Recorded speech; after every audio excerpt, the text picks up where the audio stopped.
Assalamualaikum, salam sejahtera kepada semua.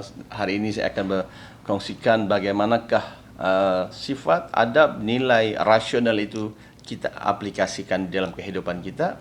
Yang mana rasional, nilai rasional ini wajar. Kita kena ambil, kita kena buat satu keputusan berdasarkan kepada realiti yang ada, bukti-bukti dan alasan yang ada untuk membuat satu keputusan. Itu namanya rasional, kan?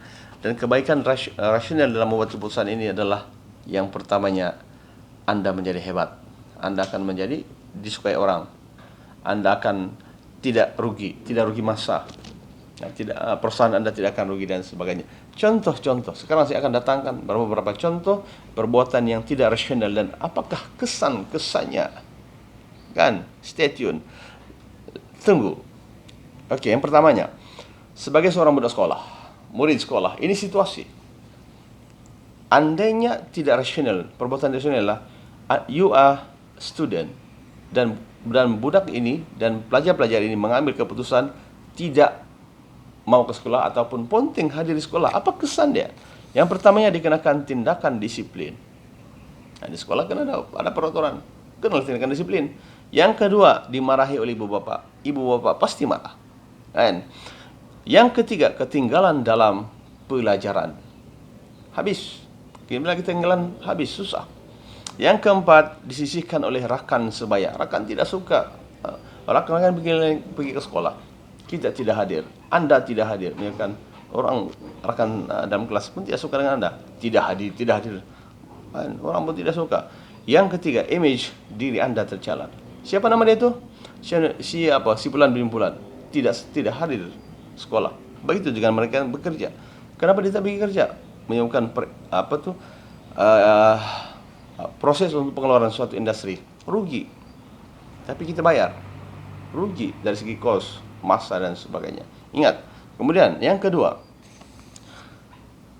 menagih dadah kan, orang dadah ini jika digunakan untuk perbuatan bagus, tapi ini disalahgunakan. Dadah itu digunakan untuk saja suka-suka, mereweng-reweng di sana. Untuk apa tu dadah? Budak ini kalau disalahgunakan dia menyusahkan. Apa kesan dia? Mereka mengambil dadah tanpa kawalan doktor, tanpa keperluan badan, dia akan mengakibatkan yang pertamanya adalah tidak dapat menjalani kehidupan dengan baik. Bahaya ini dia. Hidup dia tidak tenteram, kan? Hidup dari pagi sampai ke malam 24 jam tidak tenteram, tidak baik. Dalam keadaan yang huru-hara, dalam keadaan yang badan tidak turus dan sebagainya. Yang kedua, ditangkap oleh penguasa, polis dan sebagainya. Yang ketiga, terdedah dengan jangkitan risiko yang berbahaya, HIV. Bahaya penyakit-penyakit ini. Dan lepas itu menyusahkan orang lain pula. Yang ketiga, dihina oleh masyarakat. Masyarakat akan pernah hina orang-orang yang tidak pandai dengar. Mau juga hisap dadah. No. Dadah ini adalah satu perbuatan, menghisap dadah adalah satu perbuatan yang amat merugikan. Berfikirlah. Berfikir, kita rasional. Berbanding dengan mereka yang tidak mengambil dadah, menyalahgunakan dadah, mereka akan hidup dalam bahagia, insya-Allah.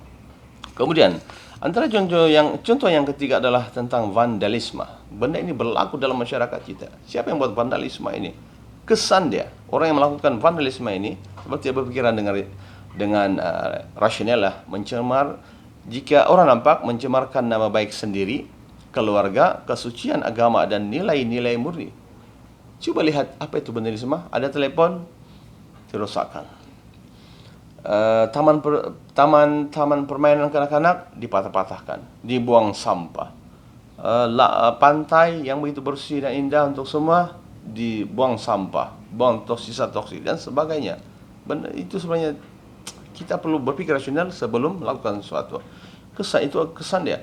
Kemudian yang kedua adalah mencemar image dan nama baik negara. Kita negara pelancongan. Sabah negara pelancongan. Negeri pelancongan. Sarawak. Kemudian Malaysia negara pelancongan. Datang tiba-tiba pantai banyak sampah. Pekan-pekan banyak sampah. Dia itulah image kita. Kan banyak di viral-viralkan kan. Allah. Jauhkan benda-benda ini.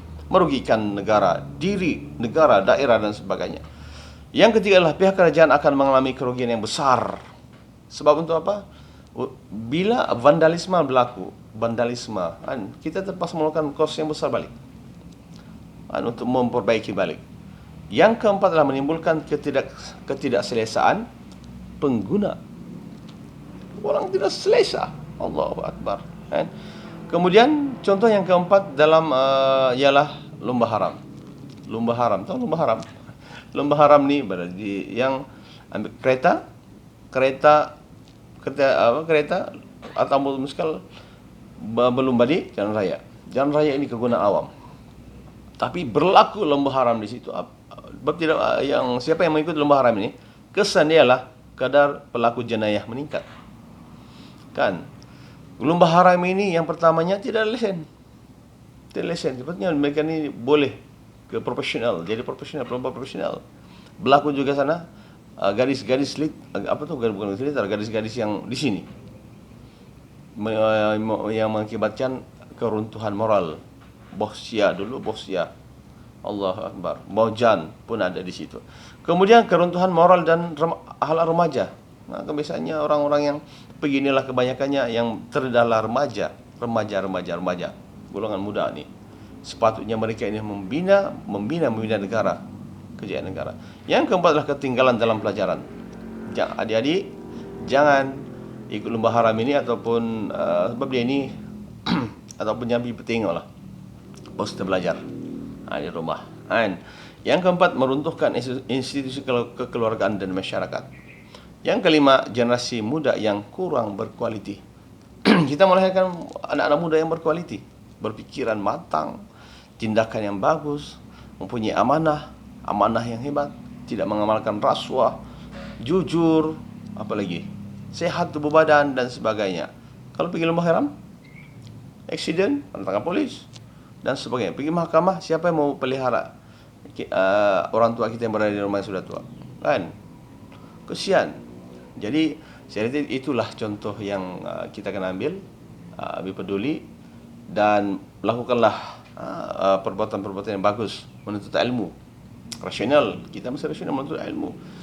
Mendengar ceramah-ceramah, membuat satu posting-posting video-video yang bagus supaya kesan kepada orang lain. Dan apa lagi? Ikut serta kepada dalam program-program yang baik untuk diri, masyarakat dan negara. InsyaAllah itu perbuatan-perbuatan yang bagus. Okey, jadi saya itu saja untuk semua.